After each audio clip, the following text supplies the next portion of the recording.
Coming up on the Suze Orman Show. They say that it's an easy way for you to save for your retirement. I'm going to tell you why I don't think you should do it. Also, were you shocked when you had to go through the paperwork? Oh my God, yes. I was like, oh goodness, I don't have enough money. And you asked me, can I afford it? I want to buy a pair of Christian Louboutin pumps. I saw them in the movies and I fell in love with the red bottoms and I just want them. I have income of $450 a month. Stop.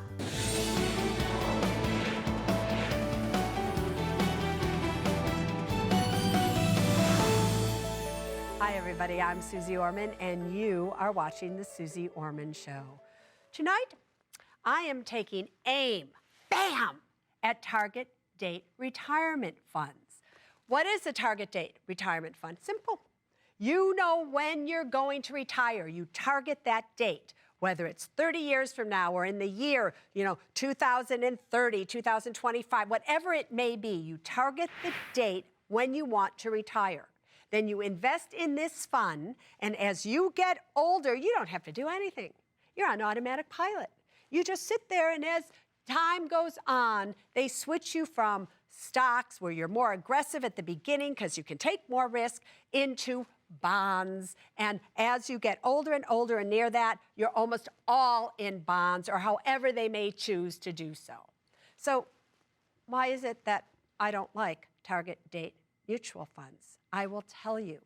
It's not about what you do with money when you are getting older. It's not just simply a calculation of, I'm going to be retiring in 3 years, therefore 100% of my money should be in bond funds.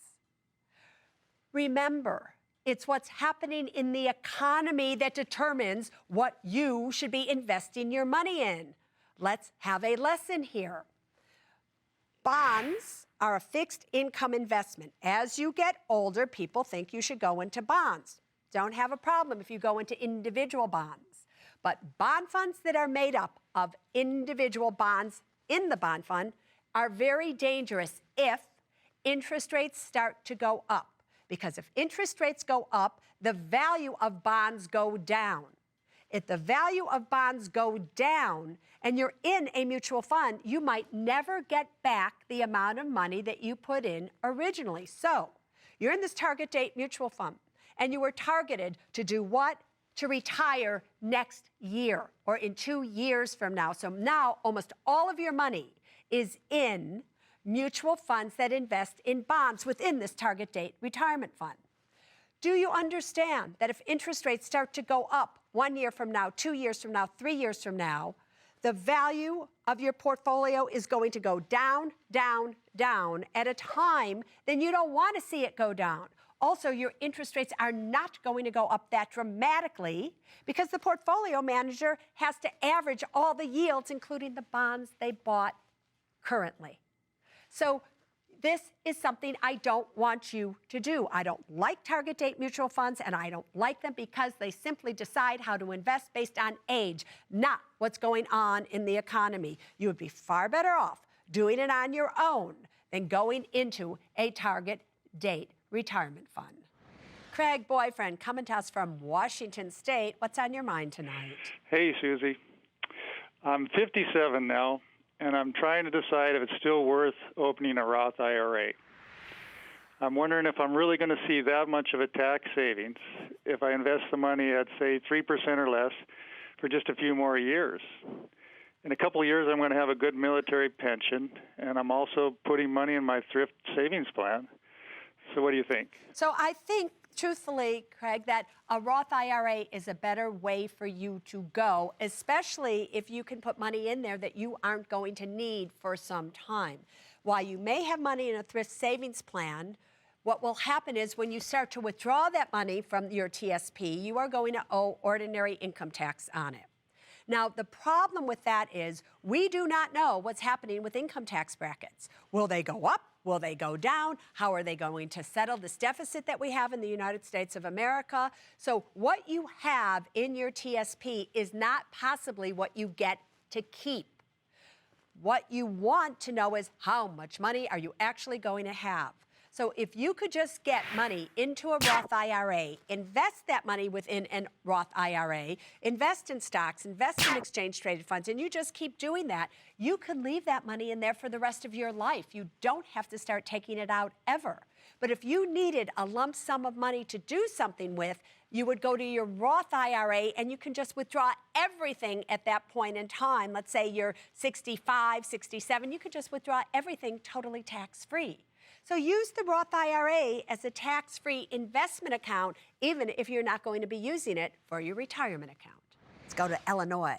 You know, I was born in Illinois. I was born on the south side of Chicago. I love Illinois. Patty, coming to us from Illinois. What can I do for you tonight? Hi, Susie. Thank you for taking my call. Anytime. You sound already, before you even start, you sound a little bit exasperated, are you?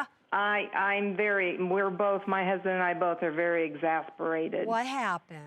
Well, my mother-in-law passed away. It's been over 2 years ago, and she left an irrevocable AB trust that my husband's able to get income off of. Both my husband and the bank are co-trustees. And the trust, the way it's set up right now, we're happy with it.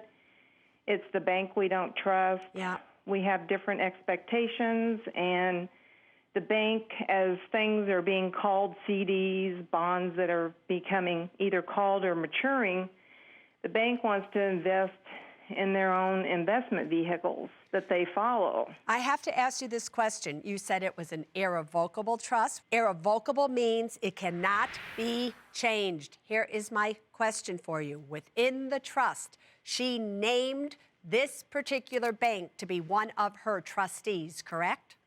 Right, but he has the option of moving it if he so chooses to. And meaning the bank or your husband? My husband can move it. All right, if your husband can move it, and he has the right to do that within the trust, he should absolutely move it. Because if your money is somewhere, and look at how you feel, you know, you should be feeling happy, not that your mother-in-law died, but at least there's money that she left that should be making your life easier. It shouldn't be giving you all of these pains. So it's your money. It's not the bank's money. This is now your money. You're and your husband's money. And this money should be bringing you security, not misery. This money should be bringing you happiness, not sadness. So if where it is currently located is not bringing you what you think this money should be bringing to you, just change it. It's that simple. Matt in New York, talk to me. Hi, Susie. Hi, Matt. So here's my situation. I recently got a promotional check from my credit card company, and the promotion on it was that it was 0% interest for 12 months. I used that to pay off one of my student loans. It was a $10,000 loan, and the interest rate on it was 9.75%. I have a couple of other loans still with my student loan company, and I'm pretty confident that I'm going to be able to pay off the credit card within the promotional period.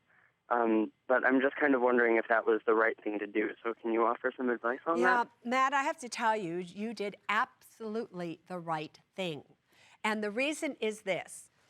They want to extend you money on a credit card? Fine, let them. But remember, credit cards are unsecured debt. They're not secured by a house, by a car, by anything else. So if you cannot pay back credit card debt, no big deal. Yes, they could possibly sue you. If they win the lawsuit, they could garnish your wages or something like that. But there's nothing they can physically take away from you that you already have. With a student loan, in 99.9999% of the circumstances, student loans are not dischargeable in bankruptcy. So you have all of this money in student loans. You now get sick. You can't work. You can't pay them back. $20,000 of student loan debt goes to $30,000, to $40,000, to $60,000, to $120,000, and that's when they'll come knocking at your door. So anytime you could transfer student loan debt to credit card debt, especially if the credit card debt is at a lower interest rate than the student loan debt, are you kidding me? Gold star for you, boyfriend. Let's go to North Carolina, and Olivia, you have a question for me. Thank you, Susie. I need to talk some sense into my younger sister. She's 28 and in love with a former college classmate of mine, and he's 33 and chronically unemployed. He's never looking for a job, relies on his family to pay his bills, and still hasn't graduated from college after all these years, and he's defaulted on his student loans. My sister's going to medical school. She says she sees his potential, and when she becomes a doctor, she can take care of his debt. How do I talk some sense into her, Susie? Ooh, you are angry. You A little. are angry. Listen I see her to you, potential. right? And so, how long have they been together? About a year and a half. Year and a half. You do know that after about 2 years, 2.5 years together, that's when the truth starts to come out in a relationship, and that all of this glamour kind of falls away. If your sister has what it takes to be going to medical school, if she wants to be working, how long has she been in medical school now? Well, she'll start in August. She hasn't started yet. No. You don't have anything to worry about.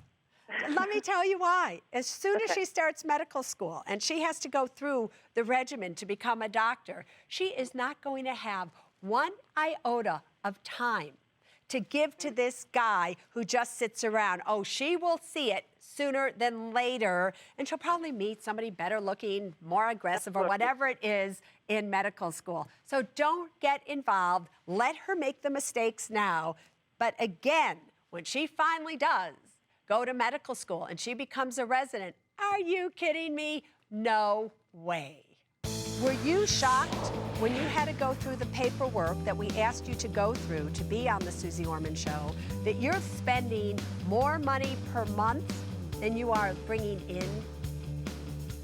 Oh my God, yes. And later, when wanting something, ask me, can I afford it? So I'm looking to buy a Glenmorangie Pride 1981. It's a Scottish Highland whiskey. It's about 28 years old, and it's been aged in Chateau de Chem casks. Boyfriend, I don't understand a darn word that you just said.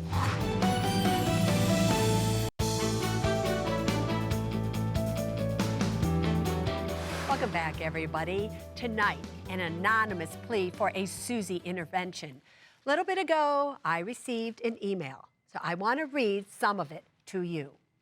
Suze, please help my best friend. She is a retired lieutenant colonel, Army nurse. She works with wounded soldiers every day and goes above and beyond the call of duty for them. She is so dedicated to helping get wounded warriors on the right track with their health care. But she has neglected her finances and needs a Suze Smackdown and action plan. She is deep in debt from helping others. It is hard for her to say no to people, mainly family, when they call and ask her for money. Please help her.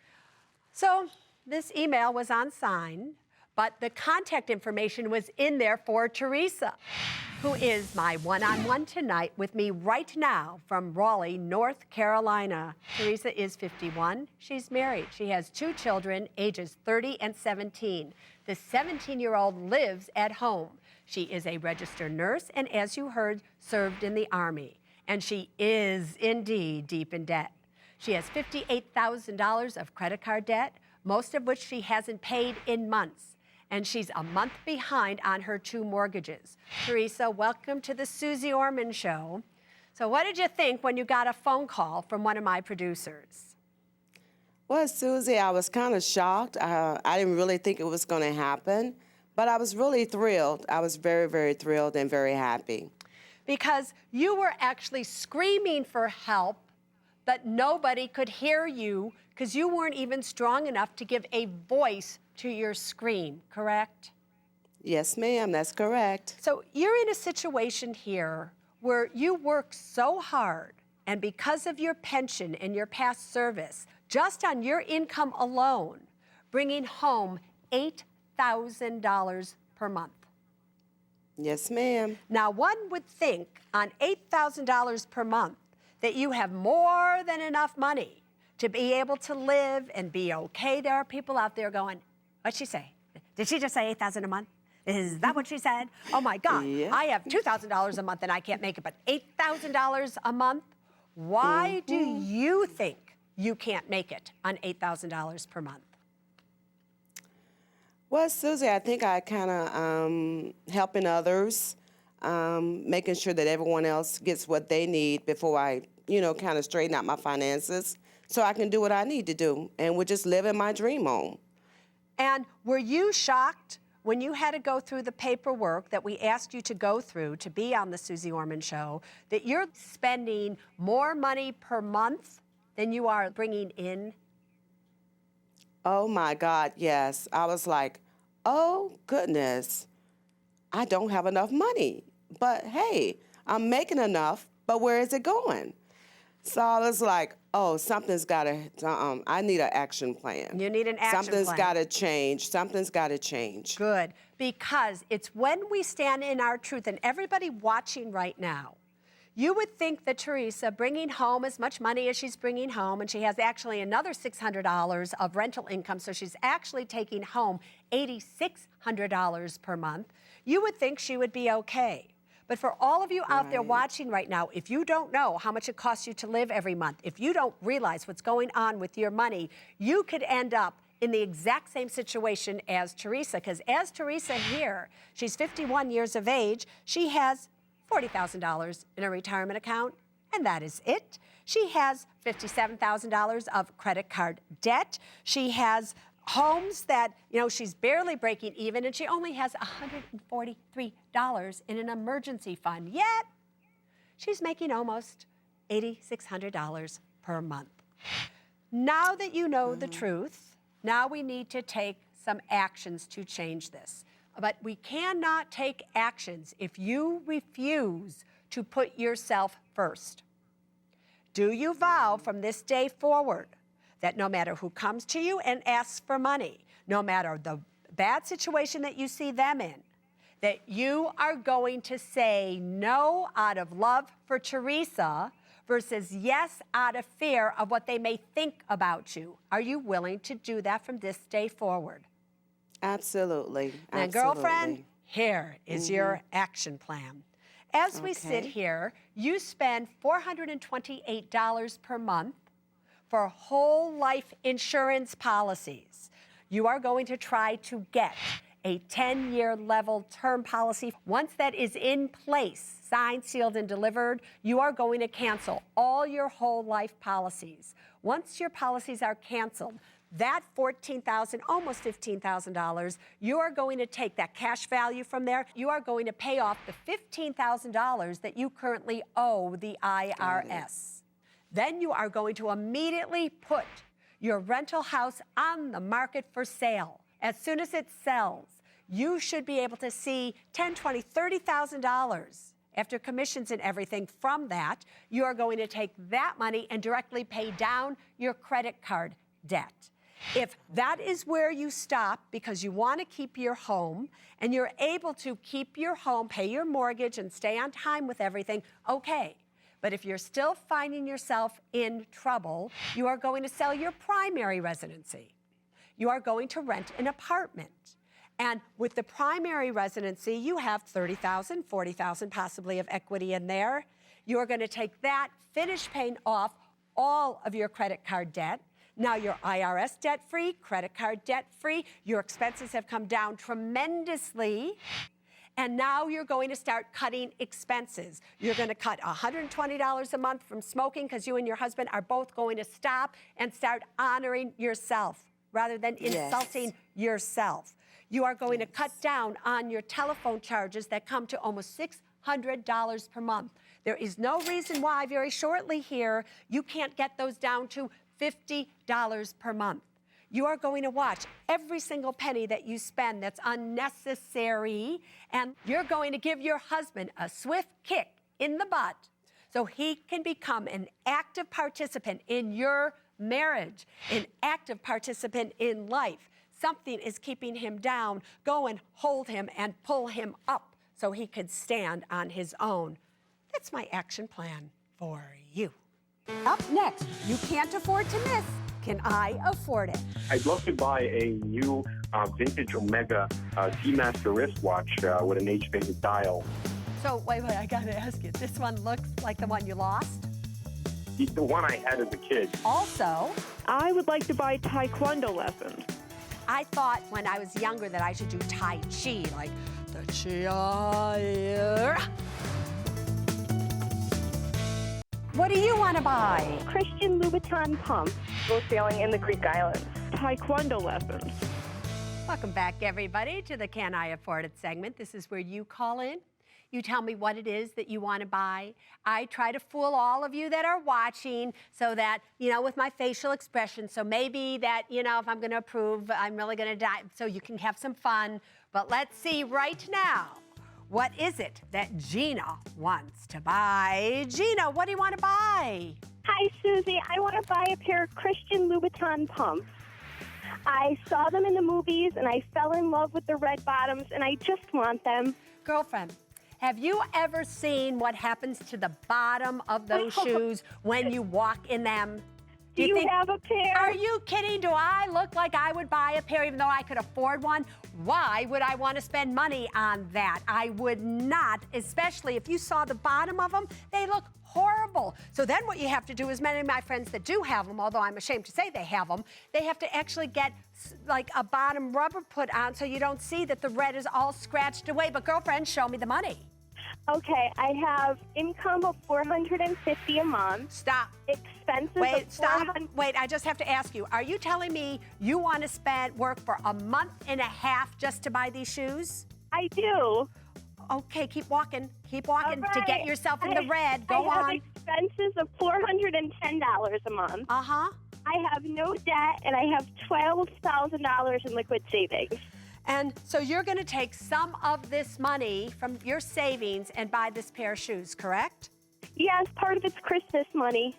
That somebody has given you and things like that. Well, this one's easy because you have the money in savings to do so, but you are denied.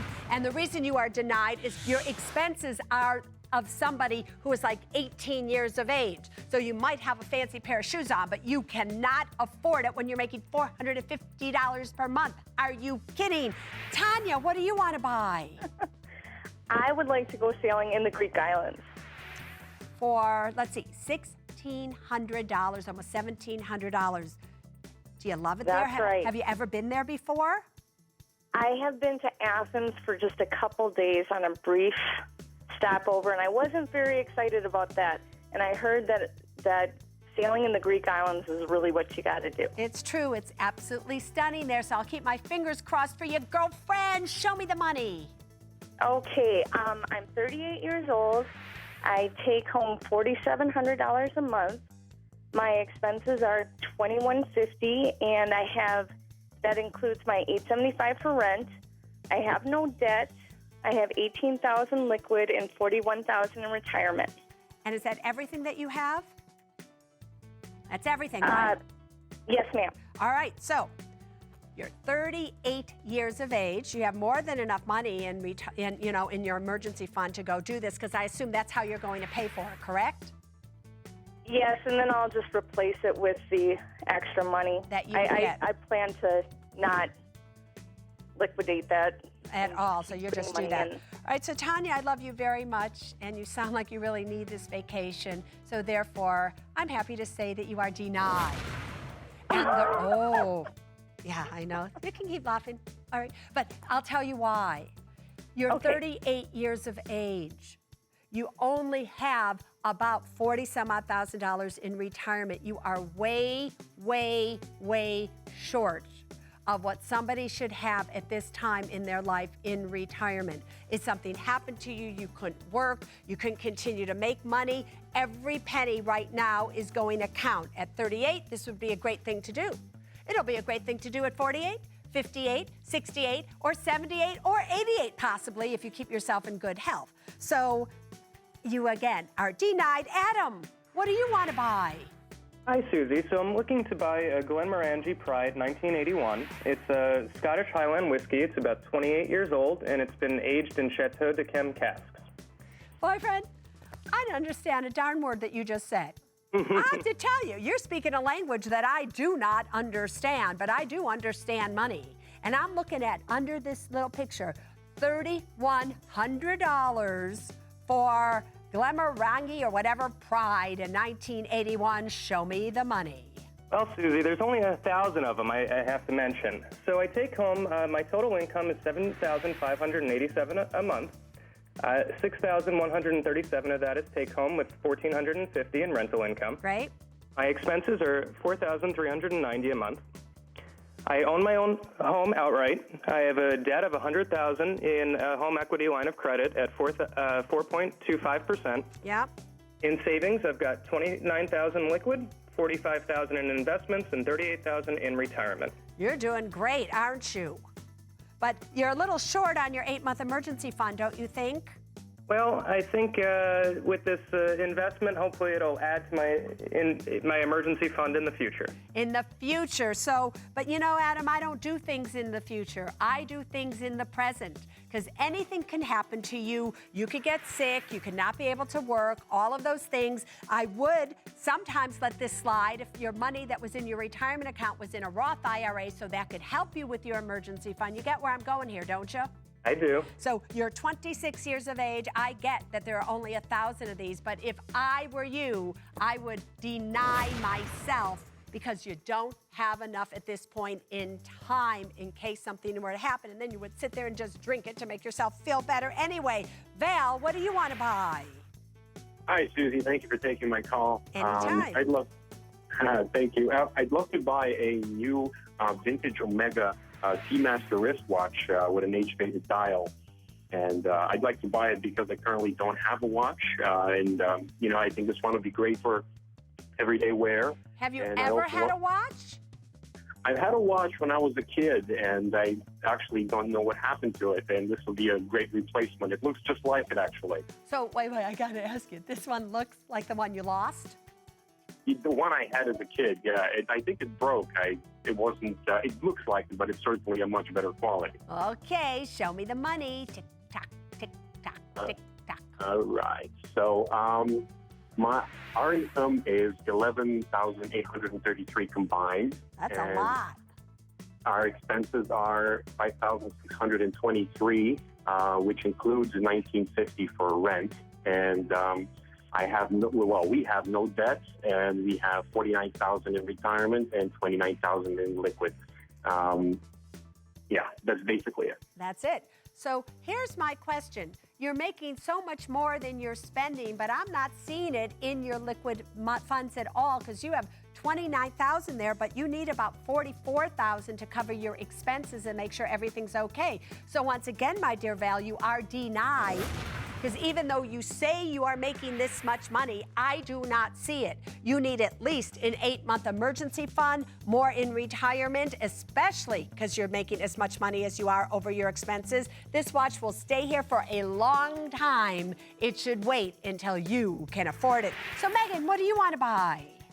I would like to buy Taekwondo lessons. Taekwondo lessons. I'm not exactly sure what they are in comparison, but I thought when I was younger that I should do Tai Chi, like the Chi. But I never did. But I wish I had. I'd probably be more flexible today. Girlfriend, It's all about the money, so show it to me. I make $3,018 a month. Yep. My expenses are $2,756, which includes $731 in rent. Yeah. I've got about $20,000 in a personal line of credit. Yes. In terms of debt. Savings, $3,000 liquid, $5,000 retirement. And how are you going to pay for this? Probably just out of my checking account each month. Each month, but you still owe money at 8%. Yeah. You have money in a checking account and or savings account that's probably paying you nothing, or at most 0.25%, and yet you want to go and take lessons when you owe money to somebody, and you only have $3,000. Denied. You are denied. This is a knockout punch to you. Listen, just wait until you have more money, but you currently don't have it right now. Want to be part of the Can I Afford It segment? All you have to do is go to my website, SuzeOrman.com, and you will find the information that you need to know there to come and play with us right here. Next, I tackle trending topics in Ask Susie. If you can't talk about money, if he is so secretive with you, I would say that this is a danger sign. Danger, danger, kind of like warning, warning. Hi Susie, it's Sarah here from Chicago, Illinois. I just wanted to thank you so much for approving my trip to my best friend's wedding in Bangladesh. You have been approved because number one, you have the money. Number two, I think it will be a experience of a lifetime. It meant the world to me to be by her side for the wedding, and I never could have enjoyed it without your approval. But with your blessing, I was able to just relax and enjoy the trip. And guess what? It turned out to be $1,000 cheaper than I originally thought it would be. Thanks again, Susie.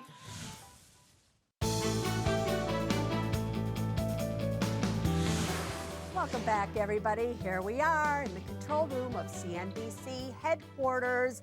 There are so many ways that you can contact the Suze Orman Show to ask your questions or beyond. Take a look on your screen. You can either send me an email, you can join me on Facebook, you can join me on Twitter, or if you want a question that we answer right here on this show, just simply ask your question and put #AskSusie, and if we choose it, I'm going to be talking to you. Let's see what's trending right now. All right, we have from Tisme 1020 says, can a Roth investment go lower than the money I put into it?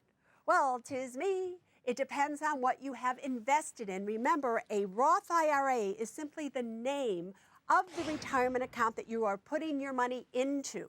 Within a Roth IRA, you make investments. So depending on what you have invested in within your Roth IRA will determine, can it go up, can it go down? If all you've done, however, is put your money in certificates of deposit or treasuries or money market or things like that, nothing's going to happen. But if you happen to invest your money in stocks or exchange-traded funds or whatever it may be, oh, you betcha, it can go down. How far can it go down? All the way if you are not careful. So keep an eye on that money, sweetheart. All right, let's see what else is trending. From, what do you say, M. Lakari? Maybe that's it. My partner of 2.5 years and I keep our finances separate. I don't even know how much he makes a year. Is that normal? No, it's not normal. What do you mean you don't know how much money he makes a year? 2.5 years, not that long of a time, but long enough that you should know, how much does he make? How much debt does he have? What does he have in place? If you can't talk about money, if he is so secretive with you that he is not even telling you how much money he makes, why are you still in this? You need to share everything. How many times have you heard me say on the Suze Orman Show, M just doesn't stand for marriage, it also stands for money. So now just a partner. Now you haven't gotten married. What makes you think it's going to change when you are? If you can't talk about money before you are married, you're not going to be able to talk about it when you are married. So I would say that this is a danger sign. Danger, danger. Kind of like warning, warning, winning, winning. Who said that? Anyway, that doesn't matter. But here's what you need to know. It is not normal. It is not good. And you better do something about it right now. Let's go to our webcam now. Lily coming to us from Colorado Springs. Girlfriend, what do you need to know? Well, Susie, my husband and I are looking to invest in some tangible investments such as income properties. And we were thinking about trying to start small. In his hometown, a small house, good rental house, would be about $30,000. Since the mortgage would be so small, even if we didn't have renters in the house, we could still afford to pay the mortgage. And well, the catch is that we're moving to Germany for 3 years. His family does live there, and we think that we could trust them to help us with the house. So I'm wondering if this is a good idea or if I'm kind of missing something here. So Lily, you and your husband is in the Army. Our love to him and to you for serving your country. You're going to be deployed to Germany for 3 years. It is possible after Germany you could be deployed somewhere else. Yes. However, do you want to, after all of that is done, do you want to come back to this town, and is that the house that you want to live in? No, I don't ever want to live in that town. So you did you hear how you just said that? Oh my God. So you would simply be doing this as an investment, correct? Yes. I wouldn't do it if I were you. And let me tell you why. And are you surprised that I said that? Your mouth just dropped open. I was hoping you would say yes. Yes, because what you don't understand, even if people are watching the house for you, when you have a house, besides just the mortgage payment and you can afford it for a year or two, things go wrong with homes, things that you don't have any idea. There's mold in the home, the foundation is cracking, the windows all leak, the roof has to be replaced. Oh my God, the refrigerator. It is expensive to be a landlord. When you are serving your country, you do not have enough money. They don't pay you enough. They don't pay any of you enough to do, in my opinion, what all of you do for our country when you're in the armed forces. But with that said, you don't have enough money that if any of those major things happen, that you're going to be able to take care of it. Am I right or wrong? You're right. You're right. So guess what? You aren't buying a house, girlfriend. You go, you keep your money. If you want to invest it in the stock market, buy exchange-traded funds or that pay you like a 5% dividend yield or whatever it is, that's a better return on your money. We'll get growth if you know how to do it. Stay away from real estate as a landlord right now. All right, we're going to go back into the studio, and I'm going to help all of you get your money mojo back. Do you get that this had absolutely nothing to do with you? Do you get that? Yeah. No, you don't get that.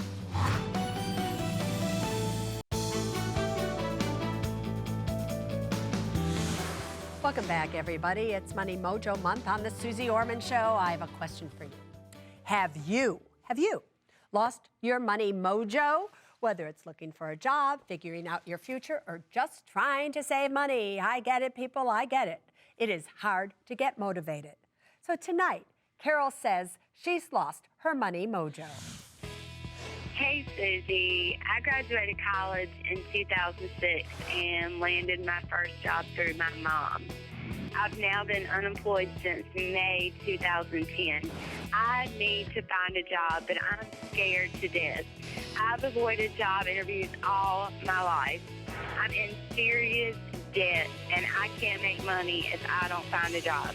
So I have to conquer this fear. Susie, can you help me get my money mojo back? Oh, Carol, sweetheart. If you were to look back on your life, when would you say that you felt your money mojo go? The day I got laid off from my job. All right, so you get laid off from your job. What was your job, by the way? I was a case manager and a life skills instructor for a domestic violence / homeless shelter. And how long ago was that you got laid off? May 2010. And why do you think you got laid off? That would be a long story. Sorry, but the truth of the matter is, do you know how many millions and millions and millions and millions of people are out there who got fired, laid off, lost their job, especially when you're looking at domestic shelters that probably have lost tremendous amounts of their own funding and things like that? Yes. Do you get that this had absolutely nothing to do with you? Do you get that? Yeah. No, you don't get that. Because did you hear how you said it? Yeah, that's not mojo. Mojo is, you bet I get it, Susie, but no. What you're is like, yeah, that's where you lost your money mojo. You think because you got laid off that therefore something is wrong with you. There's nothing wrong with you. You were able to do one of the hardest. How long did you work for them? I worked for them for over 2 years. To over 2 years. Over Yes, 2 ma'am. years, you saw women who really lost their life's mojo. You saw women walk in there in the most brutal conditions, but yet you helped them get out of there and get their lives back, didn't you? Yes. But you now are taking all of that and you are financially battering yourself, and you don't have a financial domestic shelter for you to go to and somebody to coach you, except me. This had nothing to do with you, your layoff. What's going on has nothing to do with you in the economy. The only thing that has to do with you is that you are afraid to go and interview to get a job. What is the worst thing that's going to happen? I ran out of an interview. So if you ran out of an interview, you have to the way that you conquer fear is through action. The only action that you can take in order to make money, to pay your bills, in order to do all these things, is to get a job. If you can't interview, you're not going to get a job. So you need to create a new truth for yourself. A truth that every time you are afraid to go in for an interview, you just say it. So rather, if your biggest fear is, I hate going into interviews, I'm going to never be able to do it, you create a truth, which is, I am so great at interviews and I am looking forward to every one I get. I am so great with interviews and I look forward to every one I get. Just say that over and over again. Write it down 25 times, 3 times a day. Say it silently, scream it. Every time you're afraid, just do that. And sooner than later, your money mojo will come back. Up next, one more thing that I want you to know. People tend to look at whole life insurance policies as a savings account. I will bet you any amount of money that you will be shocked at how much you have put in and how much little there is. Welcome back to the Suze Orman Show. Well, that almost brings us to a wrap of the Suze Orman Show. But before you go, there is still one more thing that I want you to know. I have been doing this show for a long, long time now. And one of the topics that I've always talked about is whole life insurance, universal life insurance, variable life insurance, why I do not like those types of insurance policies, and why I'm a tremendous, tremendous fan of term life insurance. So this all bears repeating because we saw our guest tonight in our one-on-one didn't listen to what I had to say. Whole life insurance, essentially insurance that is meant to be there for your whole life. But there isn't an insurance company out there that's going to be able to give you a $500,000 death benefit or whatever your death benefit is if they haven't made at least $500,000 or $1 million or more on the money that you are giving them. People tend to look at whole life insurance policies as a savings account. So with Teresa, our one-on-one guest tonight, she was paying essentially $450 per month for $458,000 of life insurance, whole life. So after 10 years of Teresa paying $5,000 a year, which should be at least $50,000, a whole lot more with interest, all she had as a cash value was about $14,300. She was shocked. Why am I telling you this again now? If you have a whole life, universal, or variable life insurance policy, and you have been told that it's also a great way to save money, I just want you to go and look at your policy. I want you to look at the cash value of your policy, which means what you would get if you cashed it out, cash to you. I will bet you any amount of money that you will be shocked at how much you have put in and how much little there is. You are not to look at the accumulated value. You are to look at the cash or surrender value. Got that? Now you know. But until next week, there's really only one thing that I want you to remember when it comes to your money, and it's this: people first, then money, then things. Now you stay